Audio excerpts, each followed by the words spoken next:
Yes. So today we are going to discuss about Buddhism and emotional intelligence. And I think you all know about emotional intelligence and why it is so important today. And in last 10 years, in last 20 years, there have been many research which had happened on emotional intelligence, and now the psychologists and the neuroscientists are saying that emotional intelligence, or sometimes we call it EQ, emotional quotient, is more important than IQ. Why? Because every day we have to deal with different kind of problem, right? Different kind of challenges. There is no one in this life who does not have any challenge, or who is not going through any kind of problem. And more than our IQ, the EQ, um, the EQ matters a lot in different kind of situation. It could be our career, it could be the business, it could be the relationship, it could be the social skills. And most of the time we suffer a lot because of our um, imbalanced emotions, because we could not channelize our emotion properly. Sometimes we feel overwhelming emotions. We are not able to manage our emotion when we should. And sometimes we just react in a very immediate manner rather than responding in a very mindful and thoughtful manner. And I will discuss that why do we react and why do we respond. I think we had a session on that, the neuroscience behind reaction and response. You can check that video later on. But today we will focus only on emotional intelligence and how we can uh, draw some inferences, how we can draw some similarities with the teachings of Buddha. Now, if we talk about emotional intelligence, so I can give you a very easy definition. Okay, so emotional intelligence, or what we call emotional quotient, is the ability to understand and manage our own emotions, and to perceive, understand, and influence other emotions as well, right? So, uh, when we talk about emotional intelligence, it's the ability to recognize and understands our own emotions, and at the same times understanding other emotions as well. Now we all know about mindfulness. I think you all know about mindfulness. It's pretty common in USA or in other part of the world. So in Buddhism, the mindfulness, it has come from the Satipatthana Sutra. Sometimes we call it Vipassana. I think this word is very familiar to all of you. A few days back, I was reading a book, and it's a very famous book. It's called *Sapiens* by Yuval Noah Harari. Have you guys ever, read this book, *Sapiens* by Yuval Noah Harari? I think it's very pretty. Zephyr saying that he does not like that guy. That is fine. That is fine. Okay, so it's a very popular book, and the *Sapiens*. The book is a little bit different kind of book, and it gives us some information about our evolution, how we started uh, farming, we were into agriculture, and how our brain developed, and different the way basically the sapiens species came into the forefront and started dominating the world. So that person, Yuval Noah Harari, I think he is from Israel, and he's a professor of a university, and he goes to a Vipassana camp every year. Like in India, there is one Vipassana camp is pretty famous, Sanjeev Goenka, the Vipassana camp, and it's free of cost. I mean, anyone can go for 10 days of Vipassana, and you can have food and like the normal regular food and um, accommodations, and after 10 days if you feel like, you can donate some money to that organization. So he comes every year in India, but nowadays I think he does not come. He goes to some other Vipassana camp in some other places. They have many Vipassana camp throughout the world. Okay, so when we talk about vipassana, so vipassana is basically very similar to mindfulness. Okay, so vipassana is basically observation of one's internal state without judgment. Okay, so when we are practicing mindfulness, or when we are practicing vipassana, it's basically we are observing of our internal state without judgment. And in mindfulness, and basically it has come from the word called anapanasati. Ana means in breath, pana means out breath, and sati means the conscious awareness. So when we are being aware, or the consciously we are being aware about breathing in and breathing out, and that is basically anapanasati or vipassana. Now this word sati, it means conscious awareness, and here we are being aware about what? The present moment. And we have got a kind of monkey mind. It always takes us into past, or it takes us into future. We are feeling regret about the past. I shouldn't have done that, I shouldn't have said that, or maybe I should have said that, I should have done that.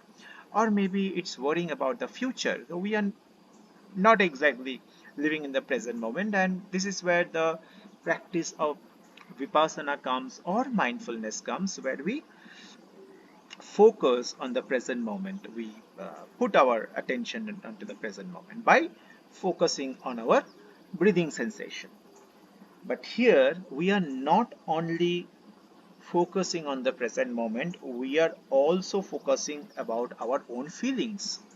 That is why when you practice mindfulness, sometimes you will feel some strong emotions. Okay, maybe those emotions were there earlier also, but the moment you are being conscious, you can feel those emotions in more vivid manner.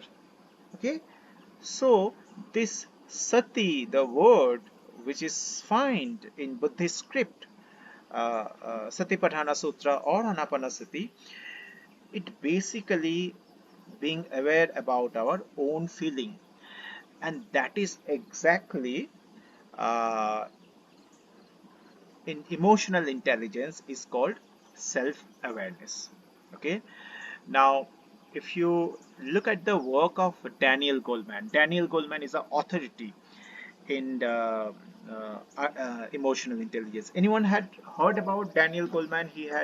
He has written many books, emotional intelligence, and then he has written a book called, I think, Focus, probably. He is a psychologist and science journalist, and you can check him up on Google, or you can find his TED talk and speech on YouTube. So the Daniel Goleman said that there are basically four pillars of emotional intelligence, and the first pillar is self-awareness.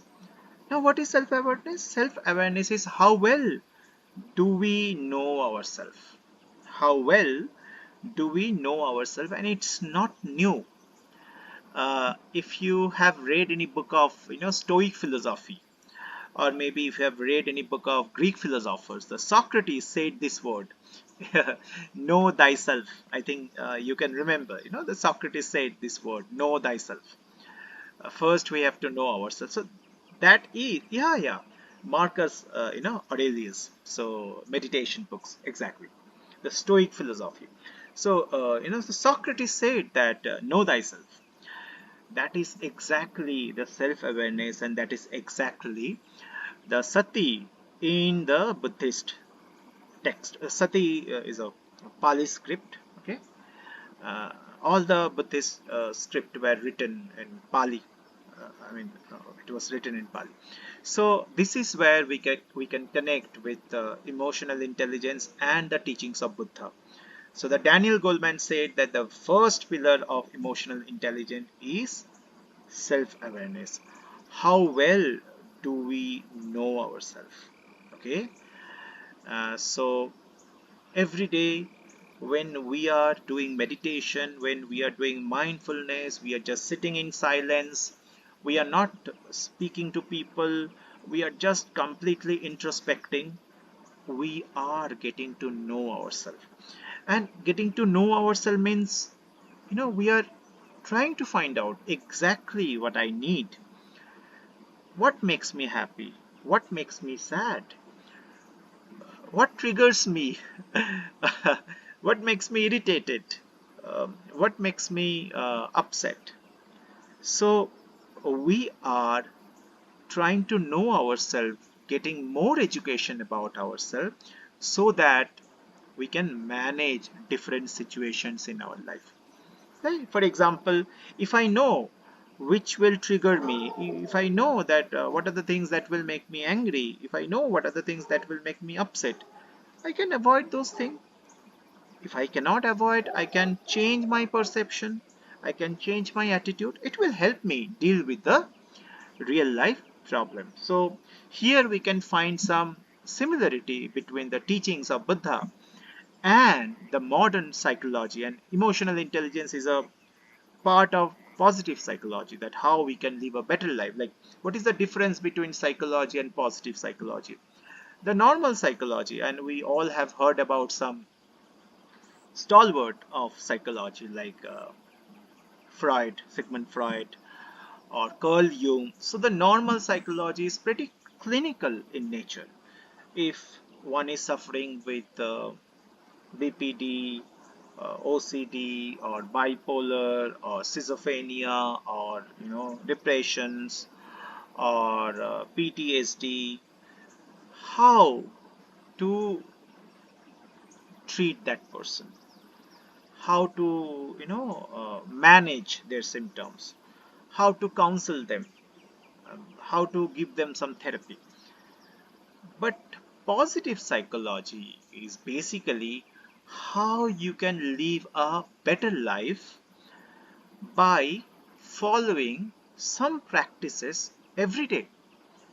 And that could be practicing gratitude, that could be practicing empathy, that could be practicing emotional intelligence, that could be inculcating some habits into our daily life so that we can have a better well-being, we have a better mental health, also the physical health, because the mental health and health is not separate actually, and mental health is as important as the physical health, and mind and body is connected. I mean, very much interconnected. And you can read about placebo effect, and there are many books which have been written on this mind-body connection. In like many years back, there was a book called The Anatomy of an Illness. In recent days, you can read books of Bruce Lipton, or some other authors which talks about this mind-body connection. So the first concept of emotional intelligence, self-awareness, that we can connect to the teachings of Buddha. The second concept of emotional intelligence, we call it, the self-regulation. Uh, Also, we can call it the self-management, right? Like when, like how well do you manage yourself? For example, when you are very angry, when you are very upset, when you are nervous, uh, how do you manage yourself? Right? Maybe someone lost the job, someone had a breakup, someone is going through some financial issues, maybe someone had an accident. How do you deal with these real life problems? And it's not only um, anything bad in I'm not trying to say that it does not have to be always bad. Sometimes we become very excited, sometimes we become very happy and we do stupid things. We say stupid words to people out of excitement, out of overwhelming emotions. um, so how we can manage those situations? So we can call it self-regulations or self-management. Now if we see uh, the teachings of Buddha, okay, um, the Buddha taught ways to observe our emotions without being overwhelmed by them. So Buddha always taught that look at your thoughts, feeling and emotions like a passing cloud. It will come and it will go away, and you can become the observer, okay, not being attached with it. So the Buddha basically taught to observe your emotion without being overwhelmed or being attached or being judgmental. And if we can do that, if we can practice that self-regulation, we develop the ability to respond in a thoughtful manner and in a mindful manner, and not react impulsively. So this particular pillar of emotional intelligence, that is self-regulation, which basically teaches that how we can manage ourselves when we are angry, upset, nervous. The same thing the Buddha taught, that you can be calm, and you should not be too much attached with your emotions. The emotion has come and it will go away. And the same thing that we do in when we are doing mindfulness. So when we start doing mindfulness, different kind of thought comes, we feel different kind of emotions, we feel different kind of body sensation, but we do not focus on them. We focus on our breathing sensation, or breathing in and breathing out. So those sensation, those thoughts, those feeling comes and go away. So this is where we can connect the emotional intelligence, the self-regulation, to the teachings of Buddha. And another very important concept of emotional intelligence is practicing empathy. Okay, so we know that when we practice empathy, it's not only the other person, we also feel good about ourselves, right? When we are helping a person, when we are showing compassion, when we are being kind to another person. So the, there is a difference between sympathy and empathy. Sympathy is basically, oh, you had an accident, I'm very sorry, I'll pray to God that you recover soon. But empathy, that is sympathy. And empathy is basically putting my leg into your shoes, putting myself into your situation, your story, putting my character into your story, and then try to find out how does it feel. So empathy is more powerful than sympathy, where I am uh, putting myself into your place. And Buddha talked about this thing starting from the beginning, like you all know about that particular story, that Buddha went to a city tour. I mean, it was prophesied that if Buddha sees the suffering of the society of human beings, he may become monk and he may leave the kingdom. And his father was very worried. His father name was King Shuddhodhana, okay, and Buddha's name was Prince Siddhartha. So, but one day Buddha said, no, no, I must see the city. I must see your wonderful kingdom. I have not seen it yet. So King Shuddhodhana, asked all the aged people, sick people, to take them in a different part of the city so that Buddha cannot see them. Buddha see everything young, everything vibrant, colorful, always happy, But Buddha saw a person and he asked his charioteer. His charioteer name was, I think, Chana. Okay, so he's asked his charioteer, who is this person? And he says that he's an old person. And then Buddha said, this old age will happen to me as well. But Chana said, yes, old age happens to everyone, O prince. And then he saw a person who is suffering from some disease. Again he asked the question to Chana, that I am a prince, I am the son of a king. Will it happen to me? Will I suffer from diseases? And the Chana says, yes, my prince. It, all the human beings, all the species, they go through diseases. And then Buddha saw a person who passed away. And Buddha said, what is that? And the Chana said that, the person has died. The Buddha said, I will also die. And Chana said, yes, the person who is born, he or she must die. We cannot break the cycle of birth and death. Who is born will die for sure. And then Buddha found a person, a monk, who is, set of his journey for enlightenment. And then Buddha, basically, the transform. So you can find some different, in the Pali script, you can find different writings like Shunyam Sunyam, Sarvam Shunyam. There is void, everywhere there is void. Shanikam Shanikam, Sarvam Shanikam. There is impermanence, everywhere there is impermanence. And Dukkham Dukkham, Sarvam Dukkham. So Dukkham is basically the suffering. And Buddha saw all these things.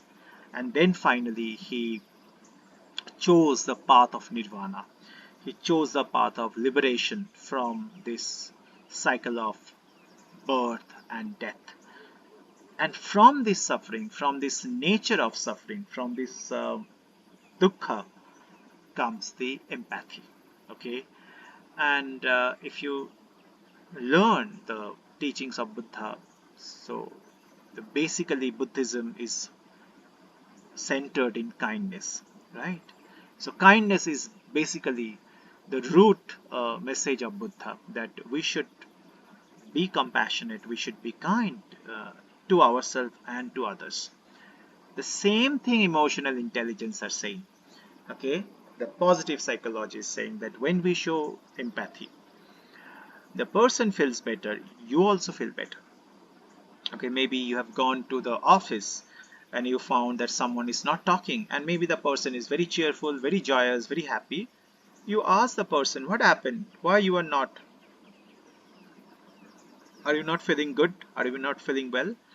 And when the person shares her concern with you, even if you cannot help her or help him in some tangible ways, but at least you could lend your ears and you could be a listener.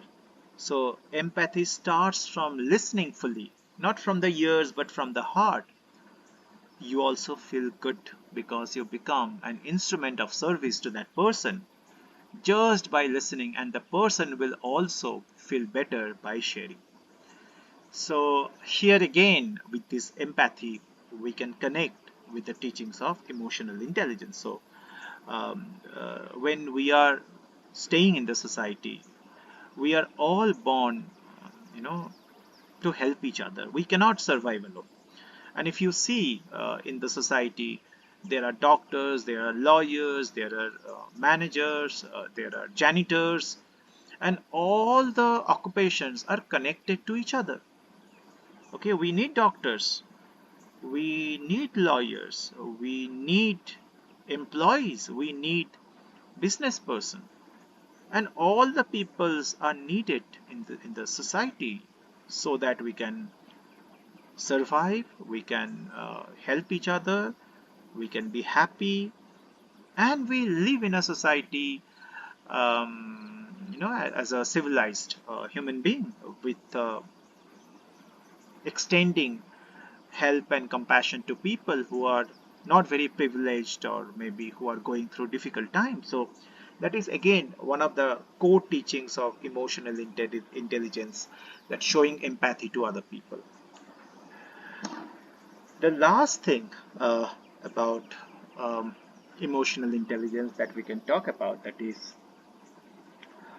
um, cultivation of non-attachment. Suppose you got a mail from one of your client or customers or one of your colleague, and maybe he or she had written something rude.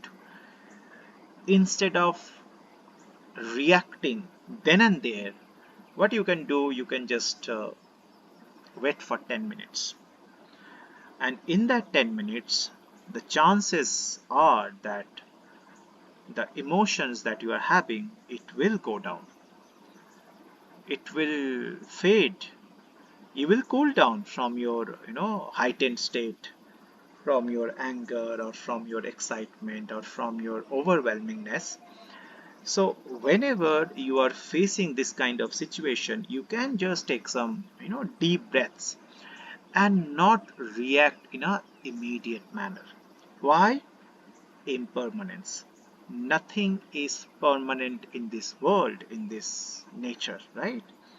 So this is one of the core teachings of Buddhism. And if you ever go to any monastery, you might see that some Buddhist monks are, drawing mandalas with some colored dust. Okay, I think you all know about mandalas, a very colorful geometrical pattern. And so what the monk does, they spend a lot of time, 5 hours, 6 hours, 10 hours, and they designed a wonderful mandala with some colored dust. And just after designing the colored dust, after a few minutes, they just mess it up. It shows the nature of impermanence. Nothing is static, everything is constantly changing, constantly evolving, constantly modifying, constantly um, transforming. Okay, so if you are having a strong emotion right now, instead of releasing, you can just be calm and silent for a few minutes. And just like I told you, the teachings of Buddha, that all the emotions, all the thoughts, even all the, the materialistic things, nothing is permanent. All things changes. So even the thought that you are going to you are having right now, it will not stay there in your mind after one day or maybe after 1 hour. Okay, it might stay if we engage, if we keep on poking it. Then it might stay. But yeah, yeah, impermanence is bliss. Uh, so, but if we practice detachment, if we cultivate the non-attachment, then automatically the thoughts, this feeling, this emotion will go away. Okay. Now this is another thing which is there in the emotional intelligence, and that we all can do. Okay, that we all can do. We just need to be a little bit patient, and mainly in different kind of relationships. It could be husband wife, it could be boyfriend girlfriend, it could be father son, it could be your clients, colleagues, relation, the customers. uh, Sometimes we react, sometimes we go through conflict. So this is where it becomes very helpful to navigate and deal with the real life challenges, that instead of reacting, then and there, we can just take some time, 5 minutes, 10 minutes, 15 minutes. And by 5 minutes, 10 minutes, 15 minutes, automatically we will be in a better place to channelize that emotions in a more thoughtful and mindful manner. So this impermanence is another concept that we can relate with the teachings of Buddha. And there are many more things, small things that we can relate with the teachings of Buddha. But today our time is up, and now if you have any questions, if you have any doubt, if you'd like to share something, share your opinion, share your own experience, we can have 5 minutes more for that. And I love to know your opinion, your feedback, your reflection, because I also learn from you. And that is the best thing in this community, in the Buddha Center, that we learn from each other. It's a a shared knowledge space. Okay, you can speak in the voice, or you can write in the local chat if you have any question, or if you want to share any reflection. Yeah. Yeah, power of pause, we call it power of pause. Not reacting right away, just wait for some time. Great, Saren. Yes, great. Sophie said that you speak of empathy and my head starts playing the Depeche Mode song, Walking in My Shoes. Okay, glad you could, remember that song. Okay, yes. No, I am not a monk. I just follow the teachings of Buddha. I'm born Hindu, but now I'm following the teachings of Buddha, and I'm not a monk. Um, that's it. Acha, Neo says that I wish I had more patience when I get upset. I need to improve myself because I have noticed it gets worse in the situation. True. Um, we all are work in progress, Neo. You don't need to worry. We all are constantly trying to improve ourselves. The good thing is you have this insight. You have this awareness. Many people do not have this awareness. So the moment you have this insight and awareness that I need to be better, then your actual journey starts and you are on the right path. Okay. Anyone else would like to share your opinion, or okay. Yeah, exactly. That is what I told him, Saren, that you are aware about um, your you're practicing self-awareness. I'm very glad. Okay, I'm just going to paste the link of the YouTube channel where we had the exactly this is the first step. Everything starts from the awareness, right?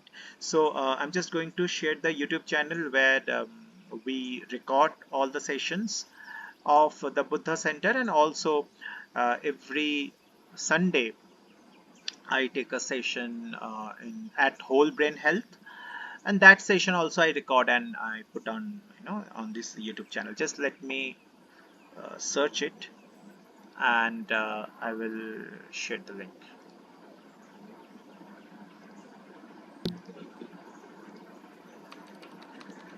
Okay, fine. So this is the channel. You can check the channel to see the old speech that we had. The old videos, the volume is a little bit less, so you can use a speaker and make it a little bit more volume. And the new videos, I think the volume is fine. Okay, so thank you so much for joining. Yes. In the Buddha Center website also, we have a archive where the Sophie uh, diligently put the link every Sunday. So tomorrow I will, yeah, we also have our Discord channels, and whenever you have any questions, whenever you have any doubt, you can also ask in the Discord channel. Last time, one person, she asked about that if there is any research about neuroplasticity and placebo effect, but she's not here today. I actually wrote all the things on my copy that if she come today, I can tell her. So you can also ask this kind of question, because I love researching and I love reading different kind of books, and just try to connect the dots between Buddhism and psychology and neuroscience. And thank you so much again for joining. Next Saturday at the same time, we will learn something new, and we will learn something new together. Okay, bye for now and namaste.